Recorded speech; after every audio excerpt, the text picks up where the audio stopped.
हिंद प्यारे साथियों, आप सभी का बहुत बहुत स्वागत है ब्राइटवे के इस ऑनलाइन प्लेटफॉर्म पर। दोस्तों, जैसा कि आप लोग जानते हैं, लगातार हर विषय पर आपको प्लेलिस्ट में वीडियो अपलोड की जा रही है। क्रमिक रूप से एक के बाद एक सीरियल वाइज आपको जो है वीडियो दी जा रही है। अभी तक आप लोगों ने इतिहास के प्लेलिस्ट में आप चले जाएंगे तो पूरा इतिहास एकदम शुरुआत से आपको मिल जाएगा। करंट अफेयर्स में जाते हैं तो आपको day by day current affairs मिल जाएगा। यूपी के सेक्शन में जाते हैं तो उत्तर प्रदेश के जो बनने वाले फैक्ट हैं, जो जो अध्याय हैं, वो क्रमिक रूप से आपको प्राप्त हो जाएंगे। साथियों, आज का जो वीडियो है वो करंट अफेयर्स पर है और ताजा तरीन करंट अफेयर्स जो आपके मोस्ट इंपॉर्टेंट क्वेश्चन है वो हम लोग लेकर आए हैं। और अगर चैनल पर आप नए हैं साथियों, तो आप हमारे चैनल को सब्सक्राइब कर लीजिए, साथ ही बेल आइकन पर टिक करके ऑल नोटिफिकेशन पर क्लिक करना न भूलें, ताकि हमारे द्वारा जो भी जानकारी आपको दी जा रही है वो वीडियो सीधे आप तक पहुंचे। चलिए, करंट अफेयर्स का आज का जो सेशन है उसको शुरू करते हैं। सबसे पहले ये ध्यान रखिएगा दोस्तों, आज हम बात कर रहे हैं विश्व न्यायालय की। विश्व न्यायालय भी कह सकते हैं और इसको हम क्या कहते हैं, कई सारे नामों से जानते हैं। चाहे इसको हम कहते हैं विश्व न्यायालय या फिर इसी को कहा जाता है आईसीजे। क्या हो जाएगा? आईसीजे। आईसीजे का मतलब क्या है दोस्तों कि international court of justice. International court of justice विश्व की सबसे बड़ी या दुनिया की सबसे बड़ी अदालत जो माना जाता है, तो ये किसको कहा जाता है? ये अदालत जो है किसी एक देश की अदालत नहीं है, बल्कि पूरी दुनिया की सबसे बड़ी अदालत मानी जाती है आईसीजे। आईसीजे, जिसे इंटरनेशनल कोर्ट ऑफ जस्टिस कहा जाता है, इसका ये प्रश्न कई बार पूछा हुआ है कि ये कहां पर स्थित है। ठीक है, यहां पर आपको देखिए, किसी क्वेश्चन को पकड़ता हूं तो प्रयास ये करता हूं कि उससे दाएं बाएं में जितने भी क्वेश्चन बन रहे हैं वो सारे के सारे क्वेश्चन आपके सॉल्व हों। सबसे पहले ये ध्यान रखिएगा कि आईसीजे है कहां। इसको हम क्या कहते हैं? इंटरनेशनल न्यायालय या विश्व जो है विश्व न्यायालय भी कहते हैं। इसे इंटरनेशनल कोर्ट ऑफ जस्टिस भी कहा जाता है। इसे आईसीजे के नाम से भी जाना जाता है, अंतरराष्ट्रीय न्यायालय के नाम से भी जाना जाता है। और इसका अगर स्थान पूछता है कि ये कहां पर स्थित है, तो एक स्थान है जिसको कहा जाता है द हेग। क्या कहते हैं? The Hague. ये जो द हेग नाम का स्थान है दोस्तों, ये कहां पर स्थित है? तो हॉलैंड में स्थित है। कहां पर स्थित है? हॉलैंड। हॉलैंड की जो राजधानी है वो क्या कहलाती है? द हेग कहलाती है। द हेग के नाम से जानी जाती है। जो हॉलैंड है अब उसका नाम बदल गया है। ठीक है, अब उसे हम हॉलैंड के नाम से नहीं जानते हैं, बल्कि हॉलैंड का जो नया नाम हो गया है, नया नाम हो गया है दोस्तों नीदरलैंड। क्या हो गया है? तो नीदरलैंड। इस चीज को याद रखना है कि हॉलैंड का नया नाम क्या हो गया है साथियों, तो ये हो गया है नीदरलैंड। ठीक है, नीदरलैंड जो है इसकी राजधानी है एम्स्टर्डम। क्या है? एम्स्टर्डम। ठीक है, तो ये चीज याद रखिएगा, एम्स्टर्डम। ये कहां पर है? तो नीदरलैंड में। ठीक है, और पहले क्या था? हॉलैंड की राजधानी हेग थी। पुराना नाम क्या था? हॉलैंड था। अब क्या हो गया है? नीदरलैंड हो गया है। ठीक है, ये जो आईसीजे है, दो देशों का मामला यहाँ पर तय होता है, यानी दुनिया के कह सकते हैं किन्हीं दो देशों के मध्य जब कोई विवाद उत्पन्न हो जाता है तो उसको यहाँ पर कह सकते हैं उसका मुकदमा चलता है। ठीक है, जैसे भारत और बांग्लादेश के बीच में एक द्वीप है जिसको लेकर बड़ा बवाल चलता है, और उस द्वीप को कहा जाता है न्यू मोर द्वीप। भारत उसको न्यू मोर द्वीप कहता है, क्योंकि वो कह सकते हैं कि समुद्री जल जो है उसके पीछे हटने के कारण अचानक से सामने आ गया था, तो भारत ने जो है उस पर अपना अधिकार कर रखा है, जबकि बांग्लादेश कहता है कि ये उसका है। ठीक है, और बांग्लादेश इसे तलपति द्वीप के नाम से जानता है। तो कभी भी आपसे पूछा जाए कि न्यू मोर द्वीप, कौन सा हो जाएगा? न्यू मोर द्वीप। या इसी को हम लोग क्या कहते हैं? इसी को वो बांग्लादेश वाले क्या कहते हैं? तलपति द्वीप। क्या कहते हैं?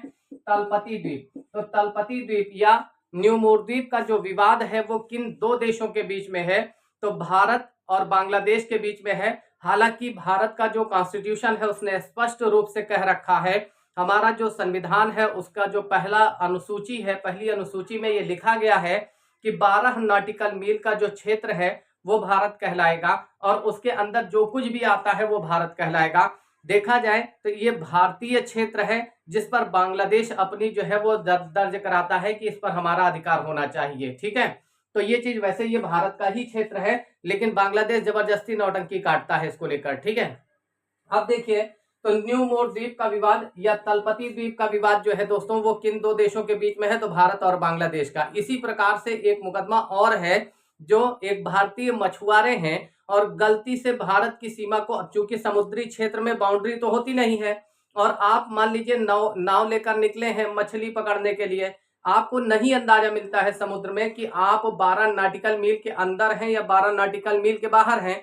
इसी प्रकार के एक भारतीय मछुआरे जिनका नाम है कुलभूषण जाधव, याद रखिएगा कुलभूषण जाधव, इनका मुकदमा भी ये कहां पर जो है चल रहा है? तो इस समय जो है कह सकते हैं कुलभूषण जाधव, आपने पढ़ा भी होगा पेपर में, काफी दिन तक चर्चा रही।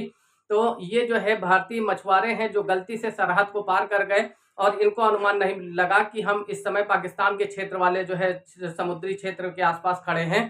तो पाकिस्तान की सेना ने इनको धर लिया, यानी पकड़ लिया, और जब इनको पकड़ लिया तो वो कहते हैं कि ये भारतीय जासूस हैं, जबकि वास्तविकता क्या है कि भारतीय मछुआरे हैं जो गलती से सरहद को पार कर गए थे। और ये मुकदमा आज भी जो है अंतर्राष्ट्रीय न्यायालय में चल रहा है। तो आप समझ सकते हैं कि कितना इंपॉर्टेंट टॉपिक है अंतर्राष्ट्रीय न्यायालय, ठीक है। अब यहाँ पर एक चीज और याद रखिएगा, अंतर्राष्ट्रीय जो न्यायालय है इसमें पहले जो भारतीय न्यायाधीश है, अगर कहता है कि प्रथम जो भारतीय न्यायाधीश थे उनका क्या नाम था, तो पहले जो भारतीय न्यायाधीश हैं उनका नाम है महाराजा नागेंद्र सिंह। क्या नाम है? महाराजा नागेंद्र सिंह, ये याद रखिएगा कि नागेंद्र सिंह, ठीक है। तो पहले जो भारतीय न्यायाधीश थे वो अंतर्राष्ट्रीय न्यायालय में कौन थे? नागेंद्र सिंह। चलिए साथियों, तो पीछे आप देख सकते हो कि इंटरनेशनल कोर्ट ऑफ जस्टिस में जो प्रथम भारतीय न्यायाधीश थे उनका नाम था नागेंद्र सिंह, ठीक है। और अगर क्वेश्चन करता है कि अभी करंट में, हाल में अंतर्राष्ट्रीय न्यायालय में न्यायाधीश कौन हैं, तो दोस्तों याद रखिएगा कि अगर वर्तमान में पूछता है कि कौन से भारतीय हैं जो वहां पर न्यायाधीश हैं, तो वर्तमान में एक भारतीय हैं जिनका नाम है दलवीर भंडारी। याद रखिएगा दोस्तों कि जो दलवीर भंडारी हैं ये किसमें इस समय जो है न्यायाधीश हैं? तो दलवीर भंडारी जी जो है वो न्यायमूर्ति बने हैं। कहां पर हैं? तो ये इस समय है इंटरनेशनल कोर्ट ऑफ जस्टिस में, यानी अंतरराष्ट्रीय न्यायालय में, ठीक है। अगला ध्यान रखिएगा दोस्तों, अगर कभी भी कहता है कि इसके यानी वर्तमान समय में इंटरनेशनल कोर्ट ऑफ जस्टिस के अध्यक्ष कौन है, ठीक है। तो अगर आपसे अध्यक्ष की बात करता है दोस्तों कि वर्तमान समय में इसमें अध्यक्ष कौन है, तो वो अध्यक्ष है इस समय नवाब सलाम। क्या नाम है दोस्तों? नवाब सलाम, ठीक है, नवाब सलाम। क्या नाम है? तो नवाब सलाम। ये कहाँ के हैं मूल रूप से? तो आपने एक देश का नाम सुना होगा, लेबनान का। क्या नाम है? लेबनान। तो लेबनान के हैं। और लेबनान की कभी भी आपसे राजधानी पूछा जाता है कि लेबनान की राजधानी क्या है, तो दोस्तों याद रखिएगा वो हो जाएगी बेरूत, ठीक है, बेरूत। और यहीं पर एक घाटी है जिसको बेका घाटी के नाम से जाना जाता है। कौन सी घाटी है दोस्तों? तो इसका नाम है बेका। तो याद रखिएगा बेका घाटी, ये कहां पर है? लेबनान में है। और किस चीज के लिए प्रसिद्ध है? तो ये सेब के उत्पादन के लिए जानी जाती है। तो उम्मीद कर रहे हैं कि ये सारे फैक्ट आप लोग अच्छे से कंठस्थ करेंगे क्योंकि बहुत जरूरी हैं। दोस्तों अब हम लोग बात करते हैं एक खास पुरस्कार की, जो अक्सर आपको पूछ लिया जाता है, आपसे पूछ लिया जाता है कि रेमन मैग्सेसे पुरस्कार 2024 में किसको दिया गया, ठीक है। एशिया का नोबेल पुरस्कार कहा जाता है। रेमन मैग्सेसे को क्या कहा जाता है? इसे कहते हैं एशिया का नोबेल पुरस्कार, एशिया का नोबेल पुरस्कार, ठीक है। कई क्षेत्रों में दिया जाता है, ये समाज सुधार के लिए दिया जाता है, पत्रकारिता के क्षेत्र में दिया जाता है, यानी अपने महाद्वीप यानी एशिया महाद्वीप के उत्थान से संबंधित क्षेत्र में दिया जाने वाला पुरस्कार कौन सा है? तो वो है रेमन मैग्सेसे। और रेमन मैग्सेसे को क्या कहा जाता है दोस्तों? तो इसे जो है एशिया का नोबेल कहा जाता है। और सबसे पहले व्यक्ति जिन्होंने ये रेमन मैग्सेसे पुरस्कार जीता था उनका नाम था आचार्य विनोबा भावे। क्या नाम था? तो आचार्य विनोबा भावे। क्वेश्चन आपसे कर सकता है कि एशिया का नोबेल या रेमन मैग्सेसे पुरस्कार जीतने वाले प्रथम भारतीय कौन थे, तब आपका उत्तर हो जाएगा कौन? यहाँ पर हो जाएगा रेमन मैग्सेसे जीता था आचार्य विनोबा भावे ने। और अगर 2024 की बात करता है कि 2024 में ये सम्मान या ये पुरस्कार किसको दिया गया है, तो साथियों याद रखिएगा ये जापान के व्यक्ति हैं। किस देश के हैं? जापान के हैं। इनका नाम है हायाओ। क्या नाम है? हायाओ मियाजाकी, हायाओ मियाजाकी। तो ये नाम है, चूंकि जापानी नाम आपको पता है कि इसी तरह से होते हैं, तो ये जापान के व्यक्ति हैं हायाओ मियाजाकी, और इनको क्या दिया गया है, इनको दिया गया है रेमन मैग्सेसे पुरस्कार 2024। ठीक है, पहली बार किसे मिला, तो आचार्य विनोबा भावे को मिला था, ये पहले व्यक्ति थे जिन्हें मिला था। और एशिया का नोबेल पुरस्कार किसे कहा जाता है, तो वो रेमन मैग्सेसे पुरस्कार को कहा जाता है। ठीक है, अब एक लाइन और आपको समझना है यहाँ पर कि ये जो कह सकते हैं कि जापान है, जापान छोटे छोटे द्वीपों से बना है, यानी ये कह सकते हैं कि जापान में लगभग 1500 द्वीप हैं। कितने द्वीप हैं, तो 1500 द्वीप हैं। इसका जो सबसे बड़ा द्वीप है, जहां पर सबसे ज्यादा आबादी रहती है, उस द्वीप का नाम है होन्शु। क्या नाम है, होन्शु। और जो दूसरा बड़ा द्वीप है उसका नाम है शिकाकू। क्या हो जाएगा, शिकाकू। तो होन्शु, शिकाकू। और तीसरा जो बड़ा द्वीप है उसका नाम है होकैडो। क्या हो जाएगा, होकैडो। तो याद रखिएगा कि होन्शु, शिकाकू और होकैडो, ये तीनों द्वीप किस देश में स्थित हैं, तो ये जापान में है। और जापान की अधिकांश जनसंख्या, जितनी भी पॉपुलेशन है, वो ज्यादातर इसी द्वीप पर रहती है, यानी होन्शु में, शिकाकू में और होकैडो में। ये द्वीप कहाँ पर है, तो जापान में है। और ये भी ध्यान रखना है साथियों कि ये जो होन्शु, शिकागो और होकैडो हैं, ये जापान में हैं। और जापान में ही एक विशेष पर्वत है जो परीक्षा में कई बार पूछा जाता है, जिसे हम लोग कहते हैं फ्यूजियामा। क्या कहते हैं, इसका नाम है फ्यूजियामा। जो फ्यूजियामा पर्वत है, इसे एक ज्वालामुखीय पर्वत है। किस प्रकार का है, तो हम कह सकते हैं कि ये एक तरह का ज्वालामुखीय पर्वत है, यानी इस पर क्या पाए जाते हैं, ज्वालामुखी पाए जाते हैं। तो ज्वालामुखीय पर्वत है। और ये ध्यान रखना है साथियों कि जो फ्यूजियामा है, जो कि जापान में है, जिसे ज्वालामुखीय पर्वत कहा जाता है, ये जो ज्वालामुखी पर्वत है, ये इसे पवित्र पर्वत की संज्ञा भी दी जाती है। तो कभी भी आपसे पूछ सकता है कि किस पर्वत को पवित्र पर्वत की संज्ञा दी जाती है, तो जापान में है फ्यूजियामा नाम का ज्वालामुखी। और दुनिया में सबसे ज्यादा बार जो भूकंप आता है, तो सबसे ज्यादा भूकंप जो है, लगभग एक वर्ष में 1500 बार। आप सोच सकते हो कि एक साल में लगभग 1500 बार यहाँ पर भूकंप आते हैं। तो इस चीज को भी आप लोग ध्यान में रखना कि दुनिया में सबसे ज्यादा भूकंप जो है वो किस देश में आता है। 1500 बार के आसपास जो भूकंप आता है वो जापान में आता है। ठीक है, इसके अलावा एक चीज और ध्यान रखिएगा, दुनिया में सर्वाधिक जो जीवन प्रत्याशा है, जीवन प्रत्याशा का मतलब जीवन जीने की इच्छा, तो जीवन प्रत्याशा। अब भारत का मान लीजिए कोई आदमी है, या अदर कंट्रियों में देख लीजिए, तो ज्यादातर पुरुष चाहते हैं कि यार मर जाए, छुट्टी मिले, ठीक। लेकिन जापान का आदमी ज्यादा जीना चाहता है। तो दुनिया में सबसे ज्यादा जो जीवन प्रत्याशा वाला देश है वो कौन हो जाएगा, जापान। और ये भी याद रखिएगा दोस्तों कि दुनिया में बहुत तेजी से आगे बढ़ रहा है। जापान की जो राजधानी है दोस्तों, उसका नाम है टोक्यो। क्या नाम है, टोक्यो। और टोक्यो अगर कहा जाए किस नदी के किनारे है, तो अराकाओ नदी के किनारे। टोक्यो किस नदी के किनारे है, तो अराकाओ। और टेक्नोलॉजी के मामले में दुनिया में जापान का कोई तोड़ नहीं है, यानी बहुत आगे चला गया है। साथियों, एक बढ़िया फैक्ट आप लोगों के लिए है, अगर कभी भी आपसे पूछता है कि MS स्वामीनाथन पुरस्कार 2024 ये किसको दिया गया है, तो पहले आप ये समझिए कि MS स्वामीनाथन जो पुरस्कार है ये किस क्षेत्र में दिया जाता है। तो साथियों, ये दिया जाता है पर्यावरण के क्षेत्र में। किस क्षेत्र में देंगे, पर्यावरण के क्षेत्र में। जो पर्यावरण है उसको बनाए रखने में, बचाए रखने में जो व्यक्ति ज्यादा हेल्पफुल रहता है या कार्य करता है, उसको ये पुरस्कार दिया जाता है। और किसके नाम पर, तो MS स्वामीनाथन। अब सवाल उठता है कि आखिर MS स्वामीनाथन कौन है, तो ये एक कृषि वैज्ञानिक हैं। क्या है, ये कृषि वैज्ञानिक थे। और ये याद रखिएगा, इन्होंने एक बहुत बड़ा काम किया था जिसको हम लोग कहते हैं हरित क्रांति। क्या कहते हैं, हरित क्रांति।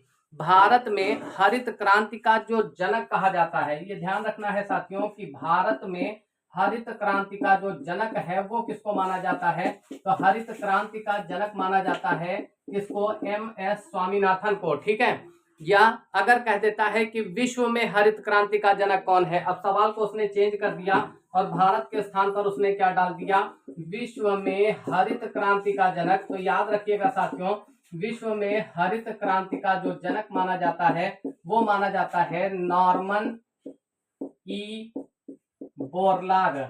तो नॉर्मन ई बोरलॉग को, ठीक है, दो वैज्ञानिकों के नाम है, एक भारत में हरित क्रांति का जनक है और एक विश्व में हरित क्रांति का जनक है। भारत में हरित क्रांति को फैलाने का काम एम.एस. स्वामीनाथन ने किया था, जबकि विश्व में हरित क्रांति को फैलाने का काम किसने किया है? नॉर्मन ई बोरलॉग ने किया है। और एक बात आप लोग और याद रखेंगे कि ये जो एम.एस. स्वामीनाथन है, जो इन्होंने हरित क्रांति लाई थी, हरित क्रांति का सवाल पूछा जाता है कि सबसे अच्छा प्रभाव किस चीज पर था, ठीक है, तो सबसे ज्यादा जो अच्छा प्रभाव हरित क्रांति का देखने को मिलता है वो किसमें किस फसल में देखने को मिलता है? तो गेहूं के उत्पादन पर। इसका सबसे बड़ा फायदा क्या हुआ कि जो गेहूं का उत्पादन है वो काफी हद तक बढ़ गया, ठीक है, लेकिन सबसे ज्यादा नकारात्मक परिणाम किस पर पड़ा? तो जो सबसे ज्यादा नकारात्मक परिणाम पड़ा है दोस्तों, ये नकारात्मक परिणाम किस पर पड़ा है? तो ये दलहन पर, यानी दालों पर, ठीक है, तो ये चीज भी आप लोग याद रखिएगा कि नकारात्मक परिणाम जो है वो किस पर पड़ा है? तो दलहन पर। देखिए, करंट की एक बड़ी ही महत्वपूर्ण किताब है और उस किताब का नाम है अंबेडकर एक जीवनी, ठीक है। अगर कभी भी आपसे क्वेश्चन करता है कि अंबेडकर एक जीवनी नामक किताब किसने लिखी है, तो याद रखिएगा शशि थरूर की। इनकी जो किताब है कौन सी है? शशि थरूर ने लिखा है अंबेडकर एक जीवनी, ठीक है। अब यहाँ पर देखिए अंबेडकर जी के बारे में कुछ बातें समझ लेते हैं। Doctor B R. अम्बेडकर जी, जिनको हम लोग किस उपनाम से जानते हैं? इनको कहा जाता है बाबा साहब। क्या कहते हैं? तो बाबा साहब, ठीक है। इसके अलावा इनको बाबा साहब भीमराव अम्बेडकर भी कहते हैं। इसके अलावा इनको संविधान का मूर्तिकार कहा जाता है। क्या कहते हैं? संविधान का मूर्तिकार, ठीक है। मूर्तिकार किसको कहते हैं? तो वो बाबा साहब भीमराव अम्बेडकर को। इन्हें संविधान का शिल्पकार भी कहा जाता है। क्या कहते हैं? शिल्पकार भी कहा जाता है, ठीक है। आगे ध्यान दें, इनका जो संबंध है वो महाराष्ट्र से था। किस राज्य से? तो महाराष्ट्र से। महाराष्ट्र में एक जनजाति है जिसको कहा जाता है महार जनजाति, ठीक है, और इसे अस्पृश्य माना जाता था। अस्पृश्य का मतलब इसको छूतही जाति माना जाता था, यानी अगर इस जाति का कोई व्यक्ति आपको छू लेगा तो आप अपवित्र हो जाएंगे। कुछ ऐसी धारणा समाज में प्रचलित थी, लेकिन इतनी खराब और विकट परिस्थितियों के बावजूद बाबा साहब अंबेडकर ने शिक्षा पर बल दिया और 32 डिग्रियों के स्वामी थे। कितने? 32 डिग्रियों के स्वामी थे। और साथ ही साथ भारतीय संविधान की जो प्रारूप समिति है, जिसको हम लोग कहते हैं ड्राफ्टिंग कमेटी। क्या कहते हैं? Drafting committee.